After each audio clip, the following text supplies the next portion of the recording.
بسم اللہ الرحمن الرحیم نحمدہ و نصلی علی رسولہ الکریم اما بعد۔ تمام تعریفیں اس اللہ عز و جل کے لیے لائق و زیبہ ہے جو سارے جہاں کا بنانے والا اور اس کو پالنے والا ہے، اور درود و سلام ہو اس کے آخری نبی حضرت محمد مصطفیٰ صلی اللہ علیہ وسلم پر۔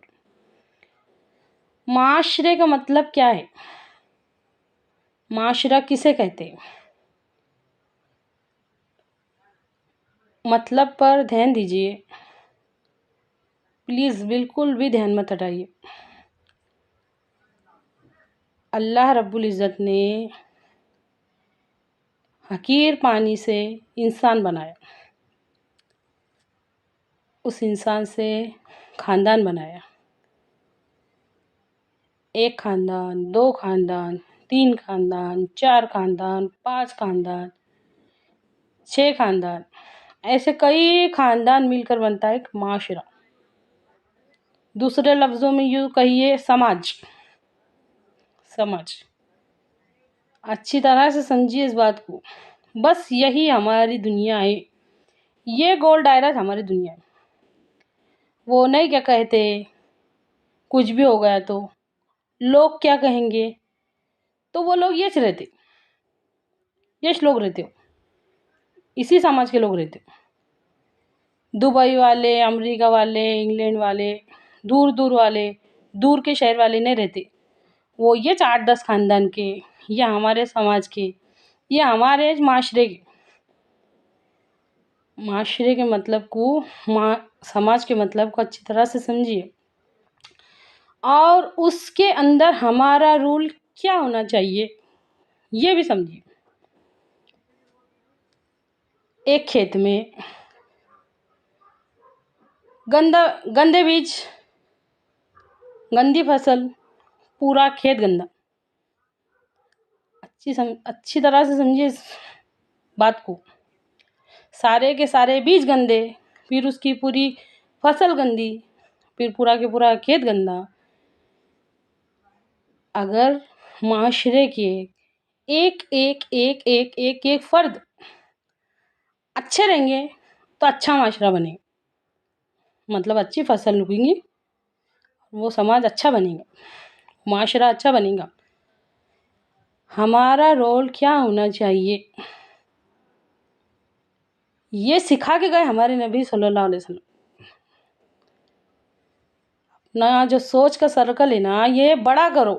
ہمارے نبی صلی اللہ علیہ وسلم صرف نماز روزہ سکھانے کے واسطے نہیں بھیجے گئے، صرف نماز روزہ حج زکوٰۃ قربانی صرف یہی سکھانے کے واسطے نہیں بھیجے گئے تھے۔ ہمارے نبی صلی اللہ علیہ وسلم زندگی گزارنے کا مکمل پورا کے پورا طریقہ بتانے کے لیے بھیجے گئے، اور الحمدللہ آپ نے بتایا بھی۔ معاشرات کیسے طے کریں گے ہم؟ تو آج جب یہ بات آ جاتی نا، اس میں بالکل بھی ہمارے نبی صلی اللہ علیہ وسلم کے طریقے کو نہیں اپنایا جاتا، یہ پوری کے پوری منمانی ڈھنگ سے طے ہو رہی ہے۔ غور کر کے دیکھو اس بات میں، اور غور کرنے کی اہمیت کو بھی اچھی طرح سے سمجھیے، بہت ضروری ہو گیا آج غور کرنا۔ اس معاشرے میں امیر بھی ہے، غریب بھی ہے، کالے بھی ہے، گورے بھی ہے۔ اس معاشرے میں امیر ہے، غریب ہے، کالے ہیں، گورے ہیں، ہر طرح کے لوگ ہیں، مرد بھی ہے، عورتیں بھی ہیں، جوان بھی ہے، بوڑھے بھی ہیں۔ اس معاشرے میں اللہ کی محبت رکھنے والے اگر ہم بن جائیں گے نا، وہ ہم کو نیکی کی طرف ڈھکلیں گی اور ہم نیکی کرنے والے بنیں گے۔ اگر ہر فرد سورہ تبارک الذی کی وہ آیت، ہم ہی نے موت اور زندگی بنائی تاکہ تم کو آزمائے کہ کون کس سے بہتر عمل کر کے آتا ہے۔ معاشرے کا ہر فرد نیکی کے مقابلے کو اپنائے گا نا، تو صرف غور کر کے دیکھو، عمل کی نوبت تو بعد میں آئیں گی، صرف غور کر کے دیکھو کہ وہ معاشرہ کیسا بنے گا جس میں سارے کے سارے فرد نیکی کے مقابلہ کرنے والے رہیں گے۔ اگر وہ سخاوت کرنے والی ہے تو میں اس سے زیادہ سخاوت کرنے والی بنوں، وہ اتنی نیک ہے تو میں اس سے زیادہ نیک بنوں۔ مردوں میں بھی اگر یہ مقابلہ لگ جائے گا نا، عورتوں میں بھی یہ مقابلہ لگ جائے گا، تو صرف سوچ کے دیکھو کہ کیسا معاشرہ بنے گا۔ اور آج ہمارا کیسا معاشرہ بنا ہے، اور آج سے پہلے ہم کو نہ کبھی معاشرے کا مطلب معلوم، نہ سماج میں ہمارا رول کیا ہونا چاہیے یہ معلوم۔ ان سب باتوں سے ہم اتنا دور کیوں ہے، یہ بھی غور کرو، غور کرو۔ اسی معاشرے میں سب طرح کے لوگ ہیں، کالے گورے، امیر غریب، اور جوان بچے ہیں، چھوٹے بچے ہیں۔ اسی کے اندر والدین کے حقوق ہے، اسی کے اندر میاں بیوی کے حقوق ہے، اسی کے اندر بچوں کے حقوق ہے۔ پھر یہ سیکھنا ضروری ہے کہ نہیں ضروری ہے؟ غور کیجیے، ان باتوں میں غور کیجیے، اور ہم کتنا ان سب باتوں کو سیکھنے کی کوشش کریں، یہ بھی غور کرو۔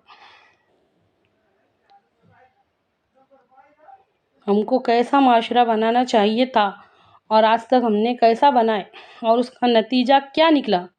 برے کام کا برا نتیجہ آج ہمارے آنکھوں کے سامنے ہے، غور کرو۔ ہر برے کام کا برا نتیجہ آج ہمارے آنکھوں کے سامنے ہے۔ تو اللہ کے واسطے کم سے کم آج تک جو ہم نہیں کر سکے، اس کے آگے ایسا نہ ہو۔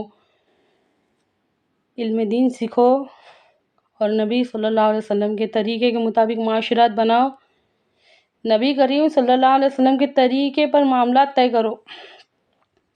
ہمارے نبی صلی اللہ علیہ وسلم جیسا اللہ کے واسطے جڑ گئے تھے، اخلاق بنائے تھے ہمارے نبی صلی اللہ علیہ وسلم نے، برداشت کرتے تھے اللہ کے واسطے، آج کبھی ہمارے بھی اخلاق ویسے ہو جائیں گے نا، تو دیکھو پھر معاشرہ کیسا بدلتا۔ ہمارے نبی صلی اللہ علیہ وسلم نے اللہ کے واسطے سب کو ایک کرے تھے، کاش کہ ہم بھی ویسے بن جائیں۔ اے اللہ کہنے سننے سے زیادہ عمل کی توفیق دے، آمین ثم آمین۔